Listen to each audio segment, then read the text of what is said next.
आज रोशन ऑफिसवरून आल्यावर त्याच्या आवडीच्या भाजीचं सरप्राईज द्यायचं मी ठरवलं. पण त्याआधी संध्याकाळी मस्त अशी छान मी रेडी झाली आणि माझं रेडी होईपर्यंत अनायाचा असा काहीतरी कारभार चालला होता. तिला कशात तरी बिझी ठेवून मग मला कामं करावी लागतात म्हणून तिला ॲपल कट करून दिलं, पण ते तिला अजिबात बसून खायचं नव्हतं. तिला माझ्याजवळ यायचं होतं.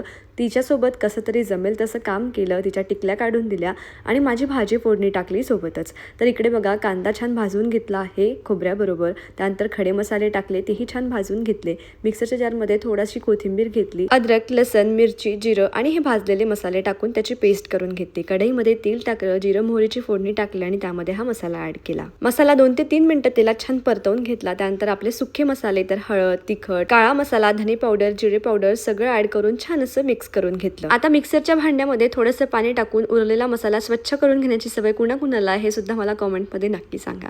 आता अंडे इकडे छान बॉईल करून घेतले होते, ते सोलून घेतले, यामध्ये ऍड केले, ते छान मसाल्यामध्ये परतून घेतले, मीठ टाकलं आणि झाकून ठेवलं 1-2 मिनिटासाठी. तेवढ्या वेळात मी आपली बाजूला कणिक काढून घेतली मळायसाठी आणि इकडे पाणी टाकलं, वरनं कोथिंबीर टाकली आणि ही भाजी शिजायला मीडियम फ्लेमवर ठेवली. तेवढ्या वेळात कणिक भिजवली आणि पोळ्या टाकायला घेतल्या. इकडे मस्त अशी भाजी रेडी झाली होती, पोळ्या पण तयार होत्या आणि म्हटलं आता वेळ आहे तर आपण गार्डनला जाऊन येऊ.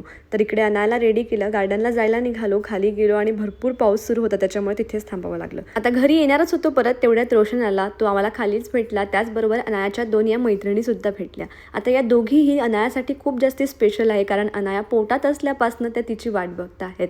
सो ती पोटात होती तेव्हा या दोघींचं होतं की आम्हाला बेबी गर्लच हवी आहे आणि ती आमची बेस्ट फ्रेंड असणार आहे. आणि खरंच तसं आहे. मस्त पाऊस पडतो आहे तर वडापाव खायची इच्छा झाली. तो खाऊन घरी आलो. दिवे लावायची वेळ झाली होती. दिवे लावले, प्रार्थना म्हटली आणि त्यानंतर रोशनला ताट वाढून दिलं.